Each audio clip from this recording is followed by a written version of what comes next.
예수 그리스도의 나심은 이러하니라. 그의 어머니 마리아가 요셉과 약혼하고 동거하기 전에 성령으로 잉태된 것이 나타났더니 그의 남편 요셉은 의로운 사람이라 그를 드러내지 아니하고 가만히 끊고자 하여 이 일을 생각할 때에 주의 사자가 현몽하여 이르되 다윗의 자손 요셉아 내 아내 마리아 데려오기를 무서워하지 말라. 그에게 잉태된 자는 성령으로 된 것이라. 아들을 낳으리니 이름을 예수라 하라. 이는 그가 자기 백성을 그들의 죄에서 구원할 자이심이라 하니라.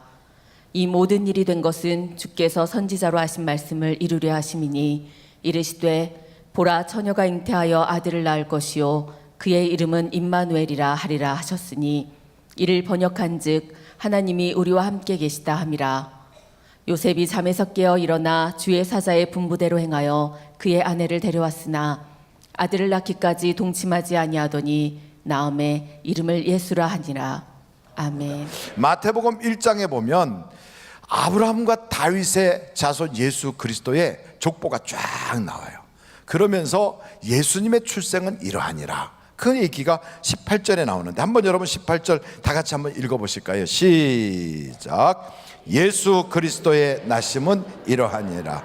그의 어머니 마리아가 요셉과 약혼하고 동거하기 전에 성령으로 잉태된 것이 나타나더니.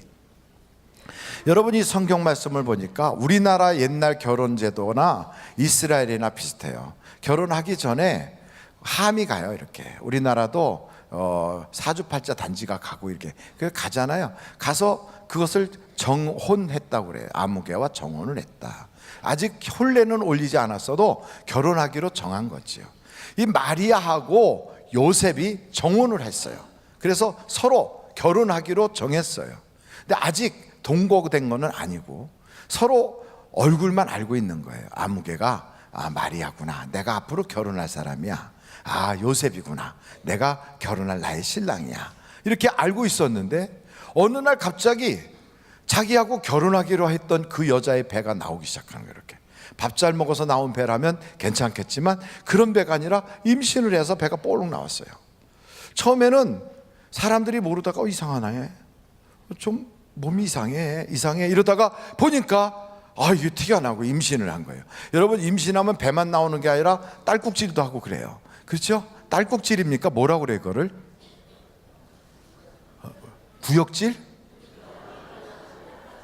입덧. 예, 죄송해요. 하여간 입덧을 해요. 입덧을.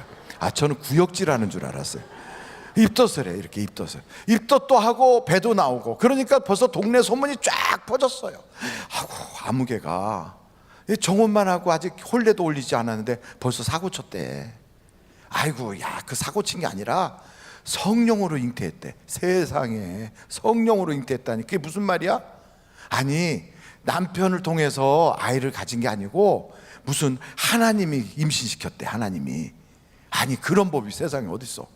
그런 얘기가 돌아서 신랑 귀에까지 들어갔어요. 그 신랑이 들어보니까 기가 막힌 거예요. 나하고 손목도 한 번 안 잡았는데 내 아내가 임신이 됐어. 그리고선 들리는 소문에 하나님이 임신을 시켰대요. 그게 믿을 수가 없는 거지. 그래갖고 이 여자하고 헤어져야 되겠다. 임신한 것도 기가 막힌데 하나님이 임신을 시켰다니까 미쳤구나. 그래갖고 헤어지려고 마음을 정했어요. 그런데 이 마리아라고 하는 여자는 그렇게 남편 손도 한번 잡아본 적 없는데 배가 나왔는데 입덧도 하고 다니면서도 뻔뻔해. 이렇게 아주 고개 딱 들고 다녀. 그 당시에 그러고 있으면 돌 맞아 죽거든요. 그런데 두려움도 없어. 아주 뻔뻔해. 그러니까 요셉이 봐도 너무 기가 막히니까 빨리 헤어져야 되겠다 하고 생각하는데 그날 그런 생각하다 잠이 들었어요. 그런데 갑자기 천사가 나타난 거예요. 천사가 요셉아, 너 내 아내 데려오는 걸 두려워하지 마라. 그가 정말 하나님이 성령으로 아이를 가진 거야. 그 아이의 이름을 예수라고 하고 아들을 낳을 거야. 근데 그 아들은 보통 아들이 아니다. 자기 백성을 죄에서 구원할 자야. 이미 그 이야기는 옛날 선지자들을 통하여 다 된 얘기다. 그 선지자들을 통하여 하나님이 주셨던 약속을 이루기 위하여 처녀가 임신하여 아이를 낳을 텐데 임마누엘이라 하리라 했던 그 약속이 바로 내 아내를 통하여 이루어지는 거야. 그러니 너는 빨리 내 아내를 데려와라. 그리고 눈을 떠 보니까 깼어요. 꿈이었네. 그래서 그 말씀대로 자기 아내를 데려온 거예요. 그래서 이 가정에 그 아이가 출생하니 그 이름이 예수더라. 그래서 여러분, 이 예수님은 누구를 통하여 아이를 어머니 뱃속에 들어가게 된 거예요? 성령으로 잉태한 거예요. 그러니까 성령으로 잉태됐기 때문에 하나님의 아들인 거예요. 요셉의 아들이 아니라 하나님의 아들인 거예요. 그래서 하나님의 아들, 나는 하나님의 아들이다, 우리 아버지는 하나님이다 라고 말하는 이유가 당연한 거예요. 뿐만 아니고 예수님의 그 인생을 가만히 살펴보면 그분 자신이 하나님의 증거가 너무너무 많아요. 여러분, 사람이 물 위로 어떻게 걸어와요? 죽은 사람을 어떻게 살립니까? 그리고 뿐만 아니고 하여간 안진뱅이 고친 거, 날 때부터 소경된 거 치료한 거, 그리고 바람을 꾸짖어서 파도를 잔잔하게 한 거, 그리고 멀쩡한 나무를 딱 책망했더니 나무가 그냥 말라 죽은 거, 이런 것부터 시작해서 오병이어의 기적, 이런 기적은 아주 막 손으로 꼽을 수 없을 만큼 엄청난 많은 기적들을 행하셨어요. 그래서 이 예수님이 행하시는 그거를 봐도 이분은 예사뿐이 아니거다. 그래서 성경에 뭐라고 얘기하냐면 요한복음 한번 여러분들이 찾아보세요. 14장이에요. 요한복음 몇 장이요? 14장. 한번 14장 8절 보세요. 빌립이 예수님께 물은 거예요. 예수님 제자거든요. 빌립이 이르되 주여 아버지를 우리에게 보여주옵소서. 그리하면 족하겠나이다. 예수님이 자꾸 내 아버지가 일하니 나도 일한다, 그리고 자꾸 아버지 말씀을 하는데 육신의 아버지는 요셉인데 이미 요셉은 돌아가셨단 말이에요. 그런데 예수님은 요셉을 이야기하는 게 아니라 하나님 아버지를 이야기하시면서 아버지가 나와 함께 일하고 계시다 자꾸 그러세요. 그러니까 빌립이 그럼 그 아버지 지금 일하신다는데 그분을 좀 보여주세요 그랬어요. 그랬더니 예수님이 뭐라고 대답하시는가? 9절 다 같이 한번 읽어보실까요? 시작.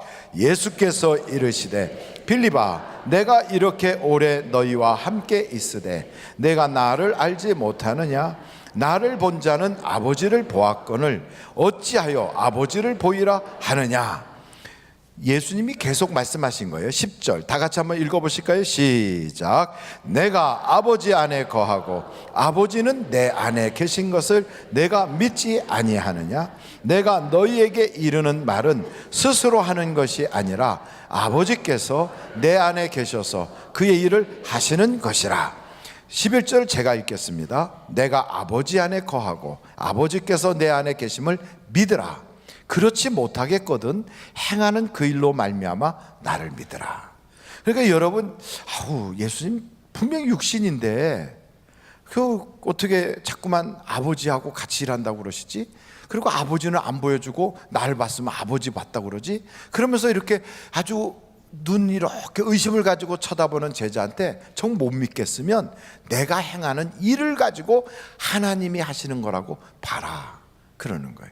여러분, 사람이라면 할 수 없는 일들을 너무 많이 하신 거예요. 물이 변하여 포도주가 되게 하는 것, 어떻게 화학기호가 전혀 다른데 그게 가능합니까? 하나님만이 하실 수 있는 일들을 하신단 말이죠. 그래서 여러분, 예수님은 사람이 아니라 하나님이신 걸 여러분 믿으시길 간절히 바랍니다. 왜 예수님이 하나님인 것이 그렇게 중요한가 하면 그분을 통하여 하시는 전능하신 그 능력, 하나님만이 하실 수 있는 그 일을 우리는 기대하기 때문에 그래요. 만약에 사람이 할 정도의 일을 기대한다면 교회 다닐 필요 없어요. 재벌 만나면 되고요, 세상의 권력자 만나서 그분 잘 쫓아다니면 돼요. 그리고 이 세상에 유식하고 많이 배운 사람 만나가지고 그분한테 학문적인 것과 인문학을 좀 많이 들으면 교양을 많이 쌓게 돼서 사람이 좀 인품이 있어 보일 거예요. 그리고 유식해질 거예요. 그러나 우리는 그걸 기대하는 게 아니거든. 하나님만이 하실 것을 기대하고 있다고요. 오늘 이 자리에 오신 여러분들도 사람이 줄 수 있는 게 아니라 하나님만이 해결해 줄 수 있는 바로 그것을 다 누릴 수 있기를 간절히 바랍니다. 그러니까 빌립이 자꾸만 아버지 하나님을 보여달라는 거예요. 우리 주님이 안 보여주고 자꾸 날 봤으면 하나님 봤다 이렇게 말하니까 아직도 제자들의 마음속에서는 의심이 떠나지 않았어요. 그러던 차에 요한복음 20장을 한번 찾아보세요.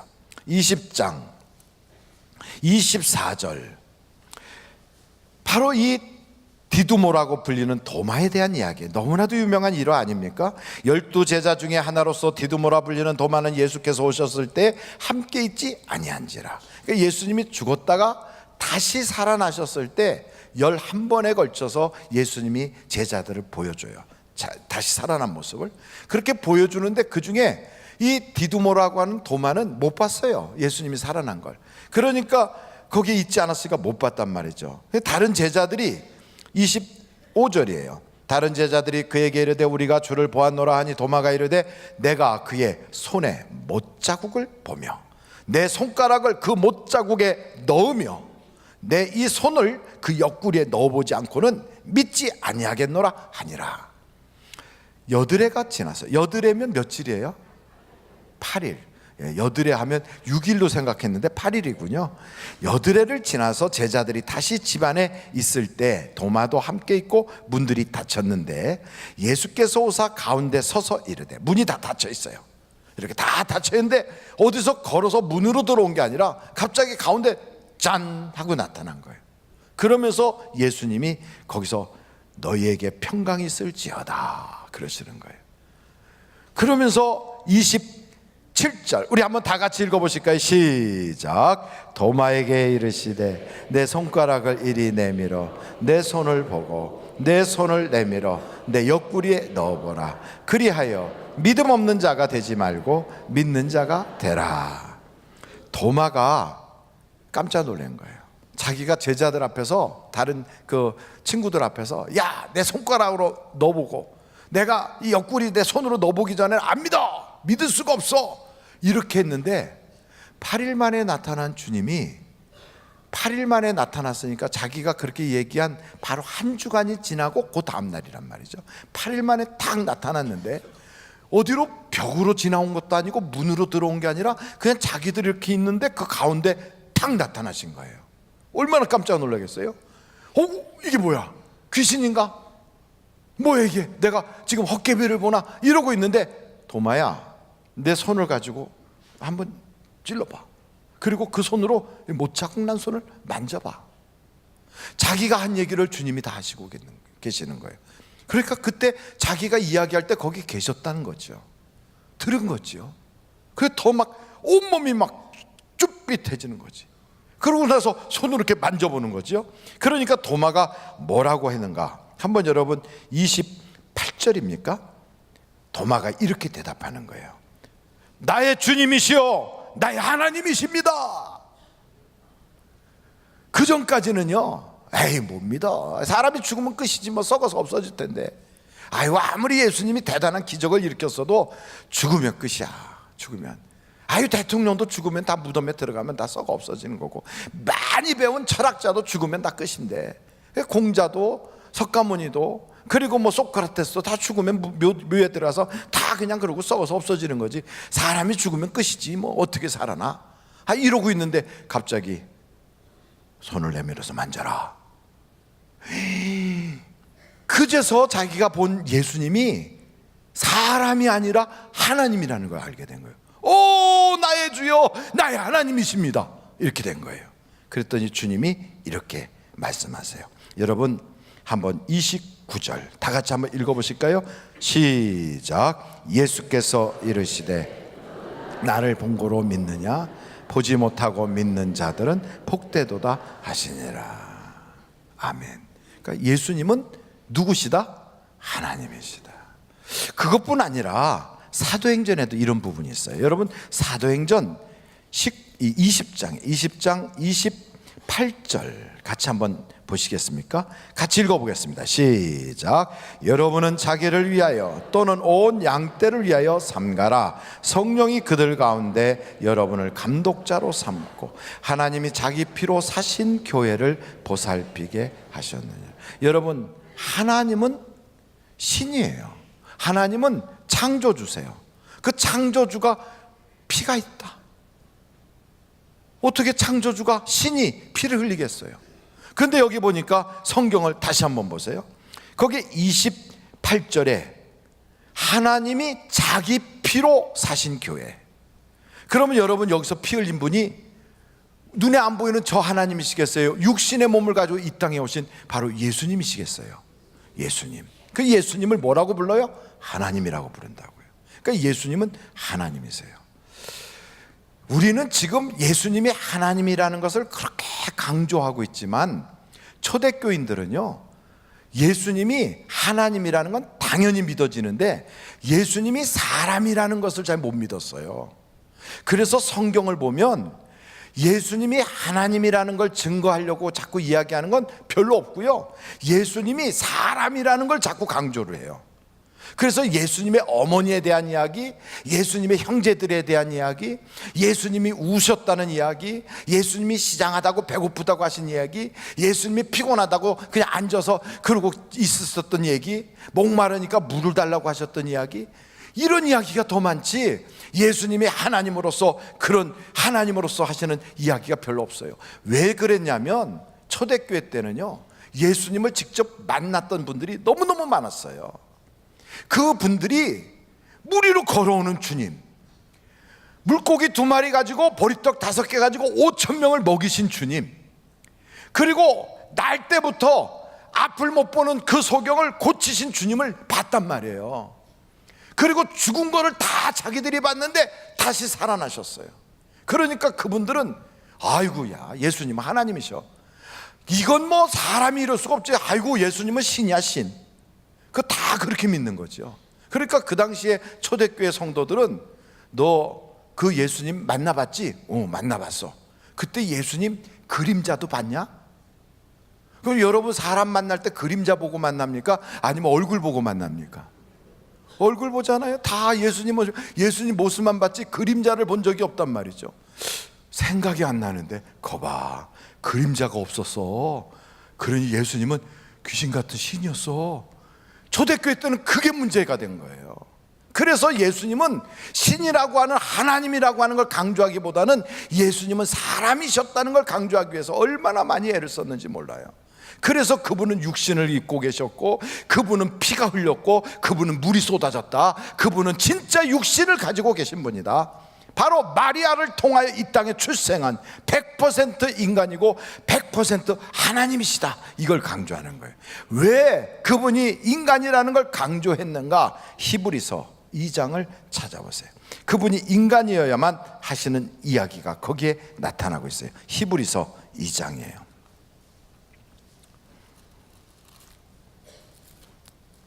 이번에는 다 찾으시라고 일부러 저를 이야기하지 않고 가만히 기다리고 있어요.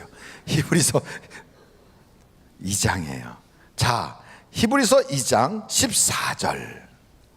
자녀들은, 우리를 말해, 우리들은 무엇에 속했다고요?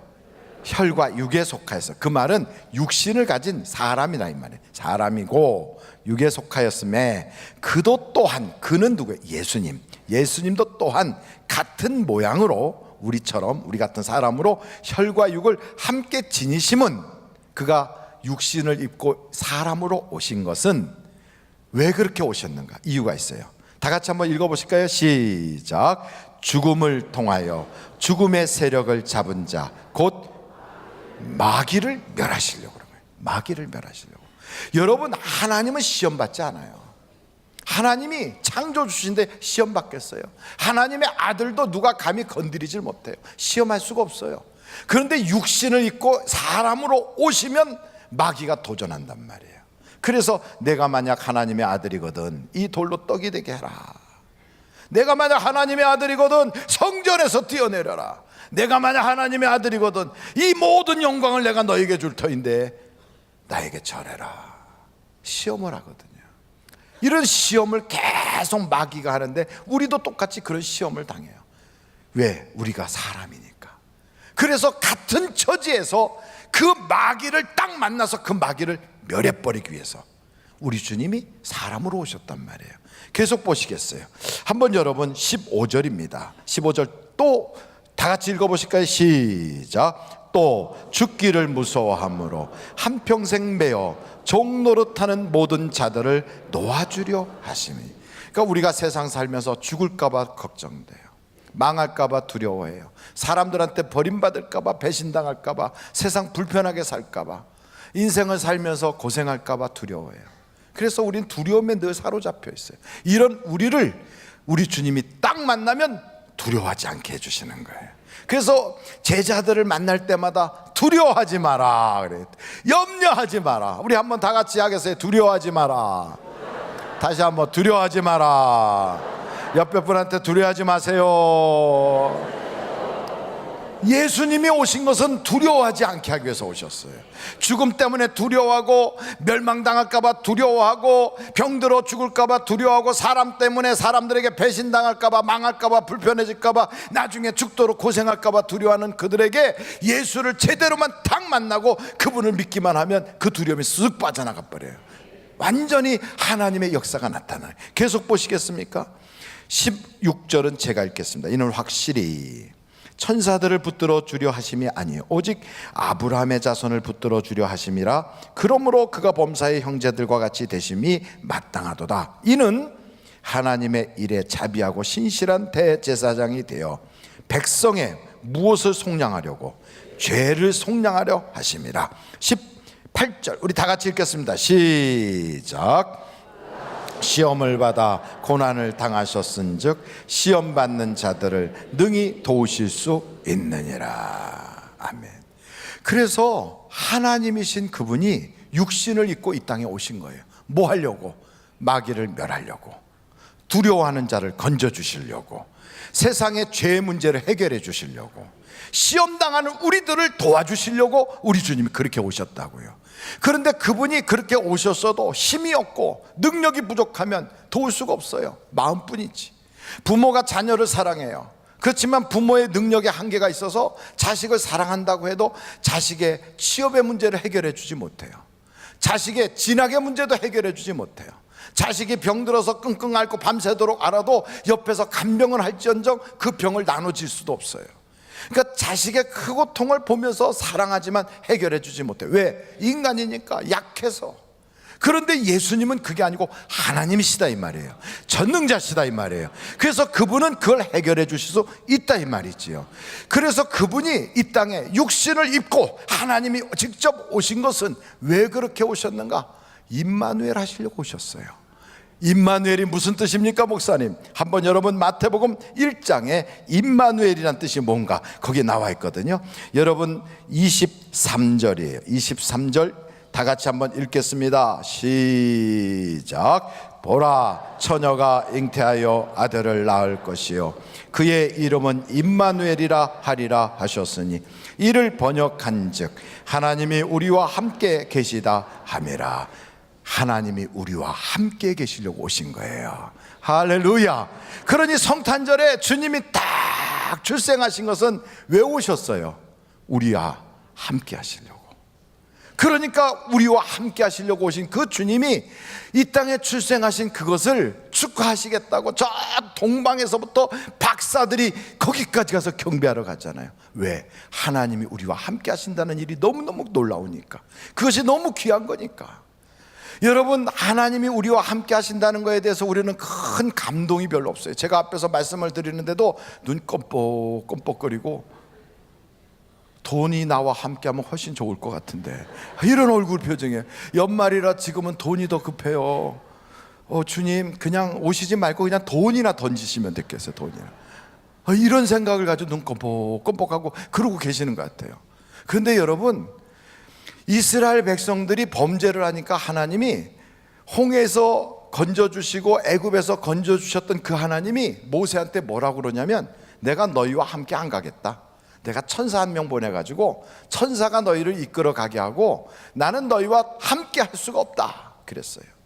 그 이야기를 듣자 모세가 통곡을 해가면서 하나님 제발 그러지 마세요. 하나님이 우리와 함께하지 않으면 우리는 도저히 발걸음도 옮기지 않겠어요. 하나님 이 백성을 하나님의 백성으로 인정해 주시고 하나님이 동행해 주셔야 됩니다. 하나님께 막 매달리고 그렇게 부르짖어 기도했어요. 그랬더니 하나님이 그래 그럼 내가 같이 갈게. 그때 모세가 그 기도를 한다는 소식이 이스라엘 백성들에게 퍼지니까 이스라엘 백성들이 그동안에 지었던 죄, 원망했던 죄가 생각이 나서 하나님 앞에 송구스럽고 죄송해가지고 하나님 제발 떠나지 마시고 우리와 함께 해주세요. 백성들이 다 그랬어요. 왜 그들이 그랬냐면 하나님이 함께하지 않는 전쟁을 해봤거든. 가네스 바다에서 하나님이 함께하지 않는 전쟁을 자기들의 힘으로 해보려고 갔다가 보기 좋게 패전했거든요. 그 이후에도 여리고성을 무너뜨렸던 이스라엘 백성들이 하나님이 함께하지 않는 아이성 전투를 자기들 멋대로 3,000명을 끌고 와서 해봤지만 실패했어요. 아무리 대군이 가도 하나님과 함께하지 않으면 실패해요. 그러나 노예로 팔려가도, 형들에게 배신당했어도, 남의 집에 가서 모함받아서도 하나님과 함께하는 요셉은 하나님이 그를 지켜주시고 그에게 복을 주시고 그 사람들이, 주변 사람들이 덩달아 복을 받고, 요셉도 나중에는 하나님의 역전의 역사로 놀라운 축복의 사람으로 그렇게 등장한다 이 말이지요. 여러분, 하나님이 함께 한다는 것은 굉장한 축복이에요. 여기에 잉태하여 예수님이 그 가정의 출생을 딱 하잖아요. 무엇으로 잉태됐냐? 성령으로 잉태된 거예요. 성령이 그의 가정에 오셔서 예수님이 출생하도록 딱 만들어서 잉태하여 나오니까 그 가정에 동방에서부터 박사들이 찾아오는 거예요. 여러분, 아이를 갖기 이전부터 박사들이 지금 벌써 출발했어요.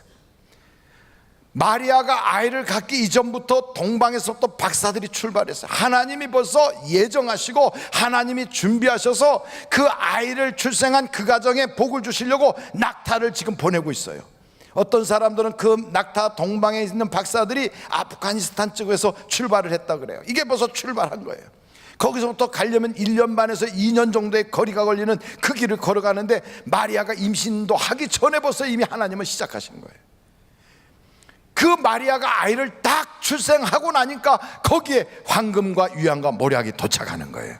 여러분, 하나님의 놀라운 은혜는 그와 같은 거예요. 하나님이 함께 하시면 없던 부가 찾아오기 시작해요. 하나님이 함께 하시면 악한 어둠의 영들이 쫓겨나가기 시작해요. 하나님이 함께 하시면 그의 가정에 생각지도 않았던 좋은 일들이 생기기 시작하는 거예요. 1986년 아세안 전도대회가 대한민국 여의도 근처에서 있었어요. 그때 있었던 그 일을 책으로 만들었더라고요.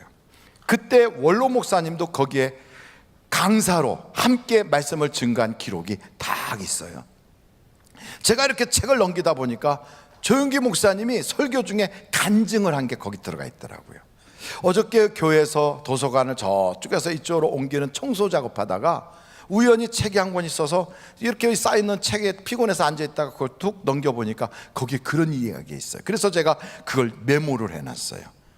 그게 1986년도 아세아 보그마 성에 있었던 말씀인데, 거기에 나오는 간증의 내용은 오옥자라고 하는 자매에 대한 이야기예요. 이 오옥자 자매는 7월 달에 맹장 수술을 했는데, 그 당시에 그 맹장 수술을 하고 나서 육신적으로 이게 이상하게 좀 안 좋은 것 같아 갖고 노이로제에 걸렸어요.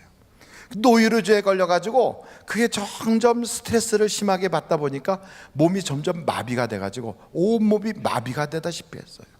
그럴 때 어떤 사람이 가서 복음을 증거해서 예수를 믿기로 하고 교회에 나와서 마비된 채로 이렇게 앉아 있었는데, 하나님의 말씀을 듣는 중에 예수님을 만난 거예요. 할렐루야. 하나님의 말씀을 듣는 중에 누구를 만났다고요? 목사를 만난 게 아니라 예수님을 만난 거예요. 예수님을 만나고 나니까 이 온몸이 굳어서 이렇게 전체가, 여기 보니까 전신마비 증세가 풀어지기 시작하면서 그게 치료를 받은 거예요. 할렐루야.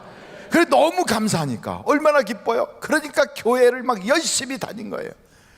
열심히 교회를 다니니까 남편이 핍박하기 시작한 거예요. 아마 우리 교회 성도님들 중에서는 아마 배우자가 핍박하는 사람들이 있을 거예요. 요즘은 남편이 아내를 핍박하는 사람보다 아내가 남편을 핍박하는 사람이 더 많다고 그래요. 얼마나 세상이 이상해졌는지, 아내 핍박 때문에 교회 다니기 힘들다고 남편이 교회 와서 울면서 기도해요. 참 대단한 나라가 됐어요. 전 세계의 유일한 나라예요. 아내의 핍박 때문에 하나님께 울면서 기도하는 나라. 근데 어찌됐든 그 남편이 핍박하니까 아내가 하나님께 울면서 기도하고, 그러면서 그 핍박을 이기면서 신앙생활하던 중에 어느 날 남편이 들어왔는데 얼굴이 노랗게 돼서 피곤하다고 누워버리는 거예요. 근데 소화를 잘 못 시킨대요. 여보 그러지 말고 누워만 있지 말고 병원 가서 우리 검사 좀 한번 해요. 그래갖고 와서 검사를 했더니 간암이래요. 간암. 근데 그 당시에 이게 1980년 초반에 그 간암으로 그렇게 되니까 그 2월 달에 간암이 발견됐대요. 2월 달에.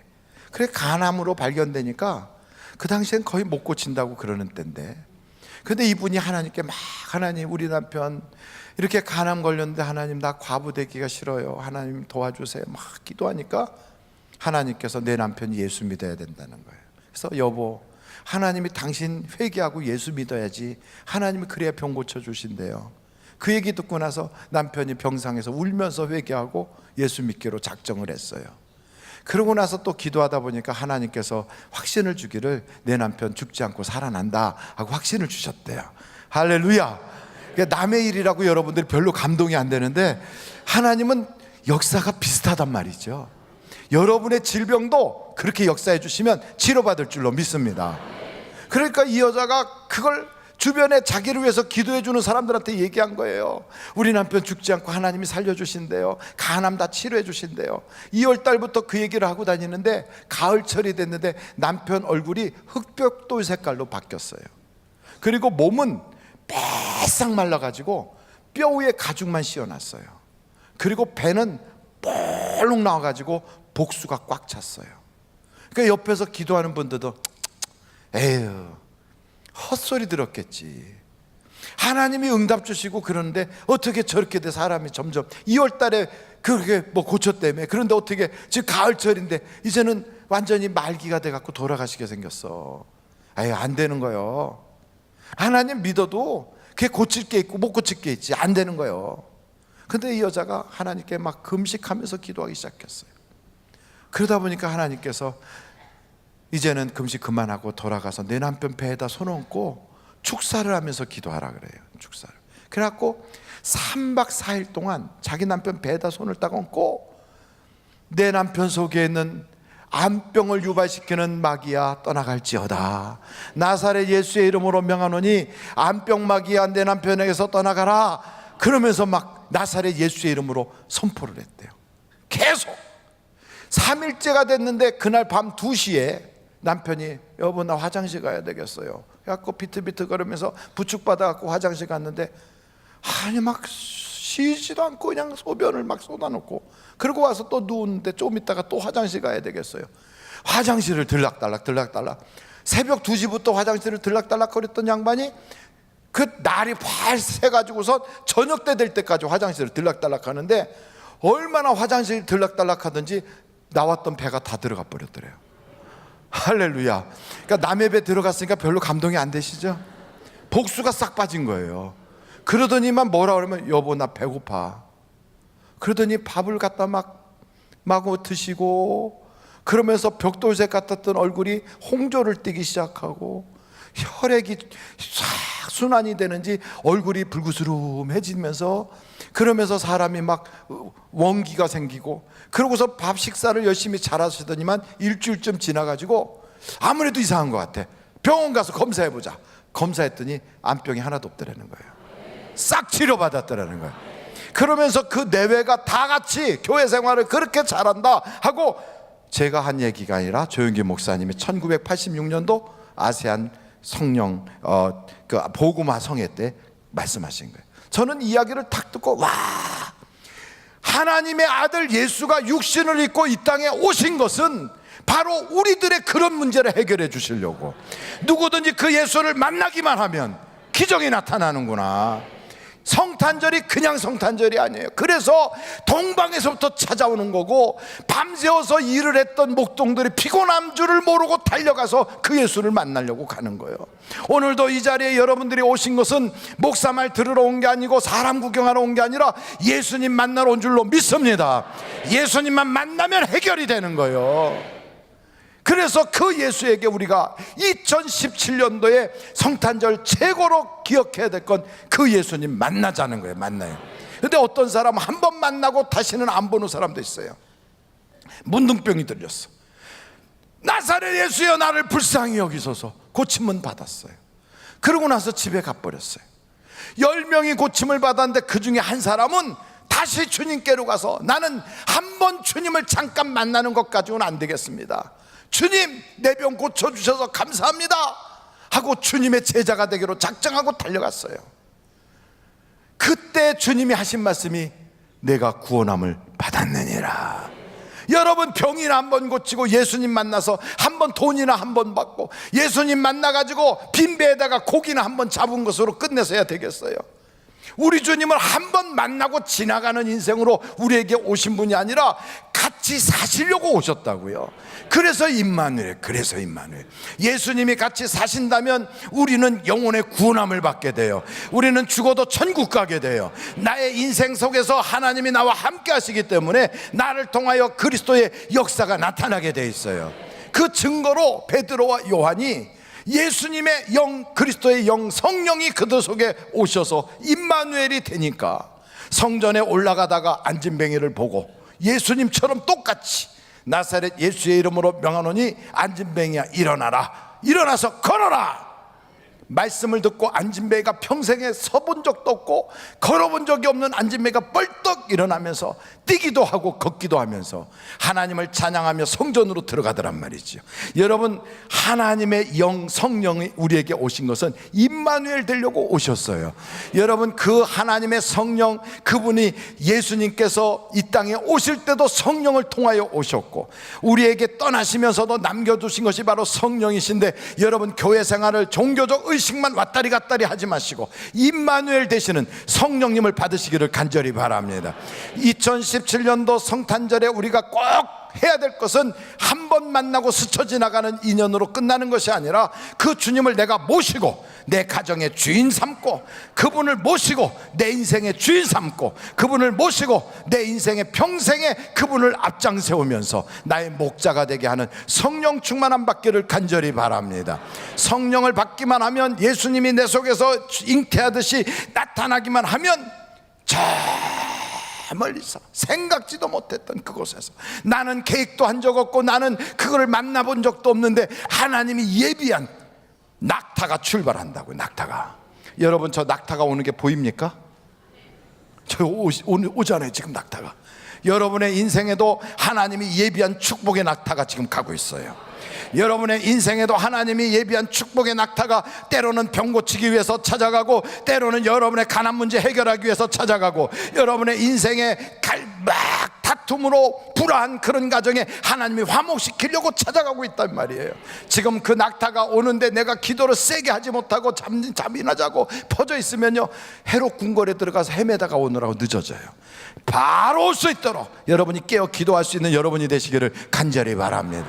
우리가 소원이 있다면, 하나님, 역사적인 2017년도 이 성탄절에는 박사들보다 더 하나님께 온전한 경배를 드리게 하여 주시고, 그 경배를 황금과 유향과 모략으로 드렸지만 우리는 그 정도로 안 되는 거지요. 여러분, 저들은 십자가에 달리셔서 물과 피를 쏟아주시고 사랑해 주신 예수님을 본 적도 없어요. 그러나 우리는 그 사실을 다 알고 있어. 나의 죄를 도말해 주시고 마귀를 멸해 주시고 시험을 해결해 주시고 두려움을 다 해결해 주시는 그 예수님을 우리는 알고 있단 말이에요.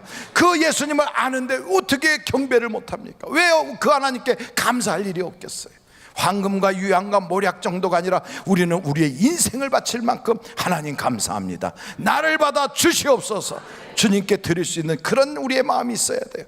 제대로 된 경배를 드리는 2017년도 성탄절, 그리고 제대로 된 성령의 충만함을 받는 그런 성탄절이 다 되셔서 여러분 인생에 완전히 하나님으로 인하여 기적이 나타나고 하나님으로 인하여 새로운 인생이 출발되는 축복의 사람들이 되시기를 간절히 바랍니다. 두 주먹을 불 끄지고 한번 저를 따라해서, 사람을 만나면 역사가 일어나고 하나님을 만나면 기적이 일어난다.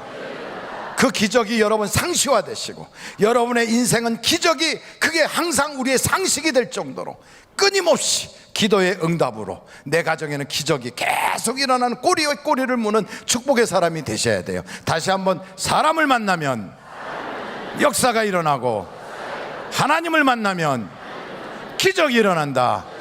오늘 그 기적의 주인공 되시는 하나님께 한번 기도하시지 않겠습니까? 이 시간에 여러분 의자를 딱 붙잡고 하나님 성령으로 충만케 하옵소서. 2017년도 성탄절이 내일입니다. 하나님 내일 그 성탄절에 내가 성령 충만함 받는 성탄절, 내 인생의 최고의 경배를 올리는 성탄절, 우리 주님을 통하여 내가 평생의 인생의 운명이 바뀌는 그런 축복의 성탄절이 되게 하여 주시고, 하나님께서 출발시킨 그 놀라운 낙타가 내 인생에 찾아오게 하여 주셔서 육신의 질병도 치료받고 가정의 문제도 해결받고 내 자녀들의 앞길도 열려지고 내 인생에 성령으로 충만한 가지가지 은사들이 나타나는 놀라운 축복의 사람이 되게 하여 주옵소서. 우리 다 같이 예수의 이름을 세 번으로 통성으로 기도합니다.